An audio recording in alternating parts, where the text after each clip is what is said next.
In order to avoid injuries in sports, we stretch and massage our bodies before any type of athletic workout.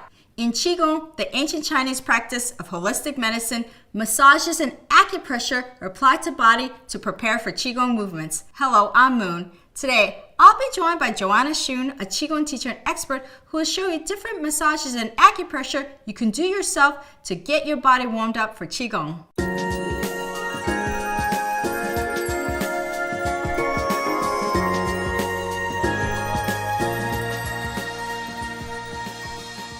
So Joanna, why is it really important to warm up our bodies before we do Qigong? Well, the warm-ups that we're going to do prior to Qigong are really going to help to prime the pump, so to speak. We are already going to be using acupressure and massages to stimulate the meridians and the acupressure points. And in Qigong, that's what it's all about. When we're cultivating or building up our qi, we're actually starting to move the qi through the body, balance yin and yang in the body, and direct our qi to flow in certain areas. Okay, so the warm-up is to make the Qigong more effective, maximize the effectiveness of the Qigong. Exactly. You could jump right in and just do the Qigong movements, but doing the warm-up exercises really helps to get things moving before we actually do the Qigong, just to make it more effective. Okay, so it's really just to make it more effective. Yeah. Okay, so next we're going to show them some movements. So Joanna, what is our first movement we're going to be doing? Well, I wanted to first explain a little bit about the acupressure. Okay. The acupressure that we're doing actually uses the very same points that an acupuncturist would use. But as lay people, instead of entrusting us with sharp, pointy objects, we're just going to be using our fingers, knuckles, and hands for the acupressure. So is acupressure kind of like acupuncture? Because it sees the ACC? Exactly. We are going to be using the very same acupuncture points that an acupuncturist would be using when he uses needles on you. But as lay people, we'll just be using our fingers or knuckles. Okay, because we don't want to prick ourselves with needles and we're not trained. Right. Okay. No drawing of blood. So this is the layman's way of acupuncture. Okay. Right. That sounds great. And in addition to using either your fingers or knuckles to stimulate acupuncture points, you can also use other handy everyday household objects. Okay. There are some acupuncture points that are on the back or on the bottom of the feet. And in order to reach those, you could use, for instance, a ball like this or even a golf ball. Lay down on the floor, place it behind you, and then you kind of just move around until it's on the spot, and then you just kind of lay there. I see. Same thing with the feet. I've worked with some people who have trouble bending over and reaching the bottom of their foot to press points, and this is wonderful to place on the bare foot and just roll that underneath your foot. It actually feels really good. That's like foot reflexology. I see. So how about the pencil? I see you've got some pencils there. Right. Once again, no sharp pointy objects. So instead of using the pencil lead end, we're actually just going to use the eraser. So make sure you've got a nice eraser on there. But this can be used if people have issues with putting pressure on their knuckles because of arthritis, let's say, and they can't generate enough. You can just use the pencil to press onto various points on the body. Or any object that has kind of the smooth round edge. Right. Okay. Yeah, and the pencil can also help for reach in case there's some place that's more difficult for you to reach on your back or on your foot. This is kind of like MacGyvering the acupressure. Okay, so what is the first movement we're going to be doing? So the first one is actually a massage of the hands and fingers. And this is a great anti-aging massage because as we get older, we start to notice that our joints become achy, swollen, or stiff. I used to play volleyball and I've jammed my fingers multiple times. Yikes. And my own hands in the morning when I wake up were starting to feel a little bit achy when I first tried to close them into a fist. But this massage helps. In addition to people having issues with their hands, this is really good for people who use a keyboard a lot to help get rid of or prevent carpal tunnel or any kind of repetitive finger motion injury that you can get. It brings qi and blood into the hand all the way to the fingertips. And what's important in Chinese medicine about the fingertips is there are 3 yin and 3 yang meridians. Meridians are energy pathways that flow into or from the fingers all the way to the tips of the fingers. Okay, that's very, very great information to know. 3 meridians. 3 Yin and 3 yang. yang. Wow, okay. So what is the first movement we're actually going to be doing? So this massage, we start in the center of the palm. This is actually called the Lao Gong palm point. And we're going to use the thumb of the other hand to push and the fingers of your other hand to help support all the way out to the tip of the thumb and just gently stretch it back. So we're going to do each digit this way, starting from the center of the palm and kind of wiggling your way out to the fingertip and stretching it.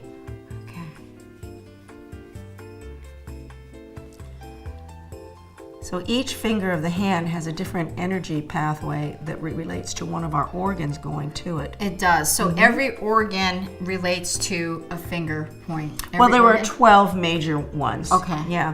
So we have, for instance, the lung and the thumb, the large intestine, etc. It goes all the way down to each finger.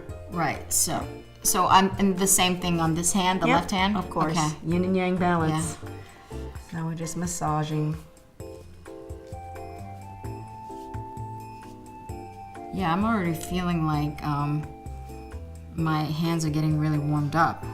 Yeah. People who have perpetually cold hands and very low blood flow, poor circulation in the hands can really benefit for this because it does bring the qi and blood there. And again, this is not something you want to do like once a week or once a month. This would be something that if you want to get benefit, you need to do it, I would say, at least 2 or 3 times a day.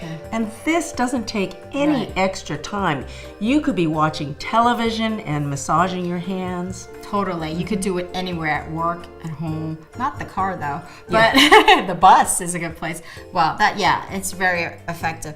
Okay, so is there any other movements in the hand? Well, the last thing we're going to do is just shake the hands out, letting the wrists and the fingers loose. And this just helps to expel or get rid of any stale old qi that's in the fingers. It tends to gather in what the Chinese call the ba xie points, which is the 8 devil points is literally what that means. It gets stuck there and it's good to shake that out. We're letting out, releasing all the voodoo, evil qi, so to speak. Okay, that sounds great. So Joanna, what's our next massage? So the next massage I'm going to show you is giving your whole body a massage. My students get really excited when they hear me say that because they think, but this is actually just going to concentrate on the ear. Just on the ear? Just on the ear. Why is that?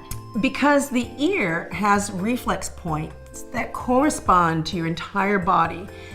Your head, your feet, your toes, your fingers, your back, your leg, everything, your knee. In addition to your physical outer body, the ear connects to your internal organs, so every internal organ is also mapped out on the ear. In fact, there are acupuncturists who specialize only in ear acupuncture because they believe you don't need to put needles anywhere else in the body, just the right places on the ear. So if you just take care of your ears, you're taking care of your whole body.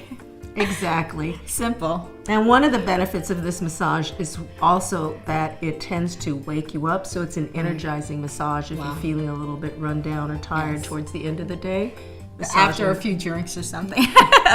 Yeah, before you drive home. Okay, so what is the first actual movement in the ear that we're going to be doing? Okay, so it's pretty simple. You're going to use your thumb and your index finger to just roll the edge of the ear and massage and pinch.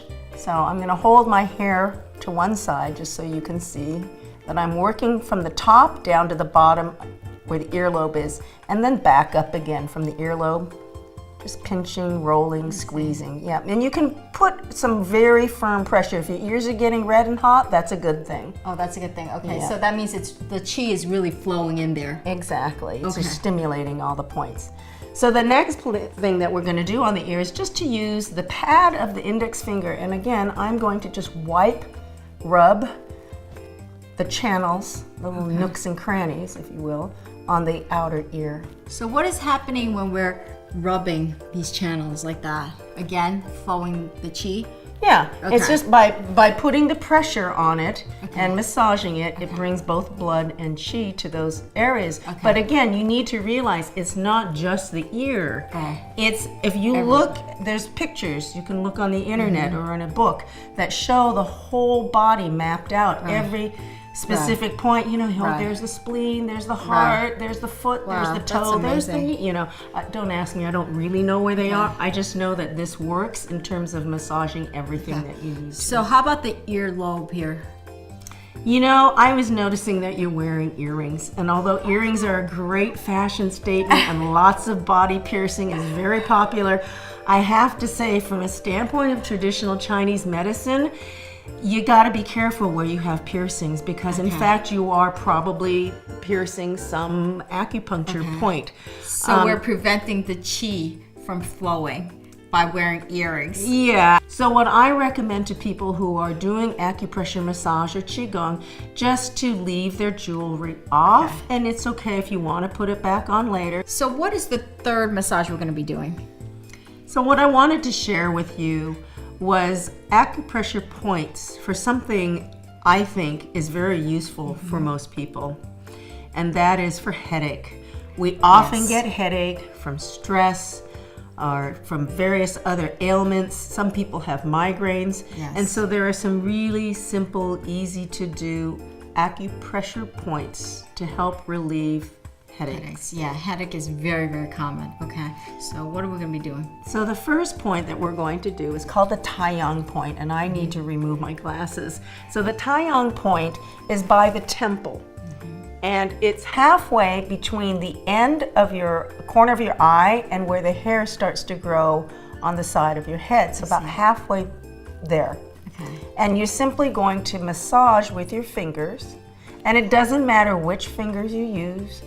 I just like to use my index fingers, and you're just going to wiggle on top of that point and press inward. Okay, Taiyang point. Why do they call it Taiyang? Taiyang is literally translates as the most extreme yang, like yin yang. Yes. It's also translated as the sun, because during the day, if you go outside and it's not cloudy, the most extreme yang thing that people relate to is the sun, because it's bright and it's hot. So the idea of yin yang. So this is the most extreme yang. This point is actually not an organ-related meridian point. This is what they call an extra point, but that doesn't mean it's a spare point. Okay, so this is, you know, because you always see people going like this when they have a headache.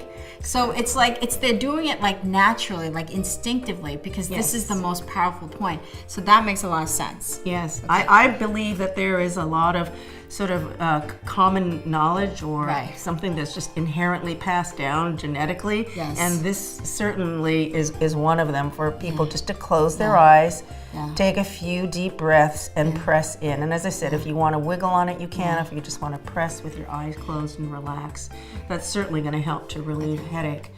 The next point that we're going to do is called drilling bamboo, and it's a bladder meridian point. So this is a point that is related to one of our internal organs, but it's up on the head. It's nowhere near the bladder. So this is at the inner ends of each of your eyebrows. So what you're going to do is take the two fingers together and just press.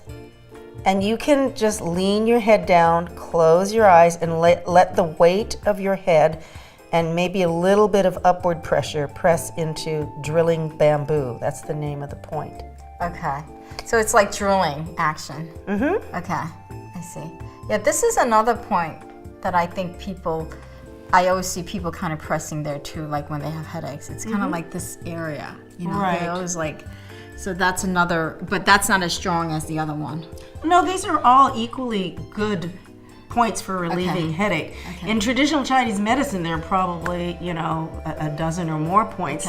I'm just going to show you a couple of them that are easy for you to find. Because if you're a layperson, it's difficult to find some of the ones that are very effective but are on the back of the head. All right, so the next one we're going to do for headache is called the Hegu point.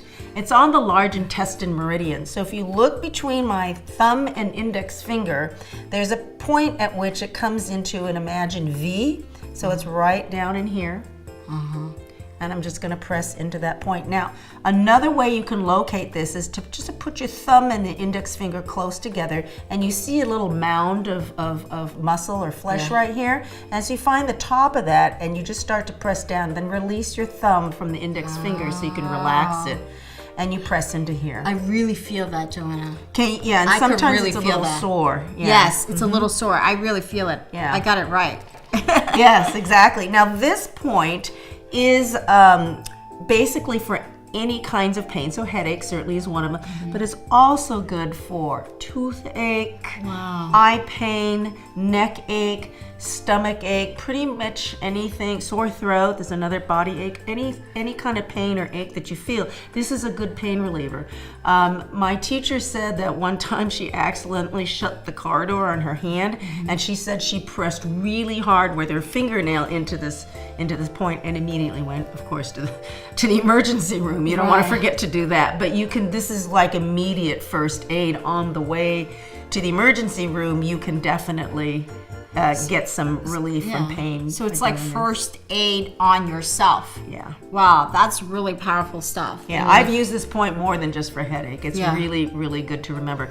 Now, I have to tell you that there is one situation in which this point is actually contraindicated, and that's during pregnancy. I see. Don't do it. Right. And the reason is because it actually can cause premature contraction of the uterus. It can make the baby drop. I see. So if you're not about 9 months or so along, you don't want to press that point. Okay.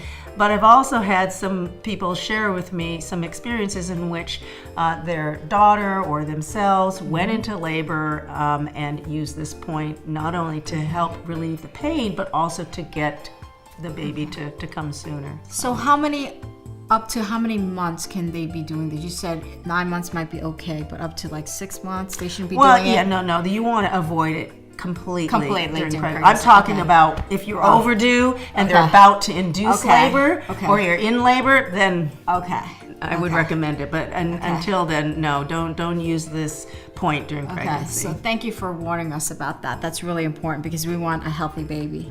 Right. Okay. So thank you, Joanna, for these wonderful, wonderful tips. So before you practice Qigong, warm up your body with these really effective massages and acupressure you could do yourself.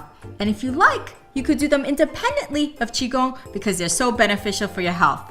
Joanna is a wonderful Qigong teacher, so please visit her website at Just Tai Chi to learn more about Qigong and her amazing classes. Thanks for joining us. For all of my Asian living tips, visit my website at yinandyangliving.com. Thank you. 고맙습니다.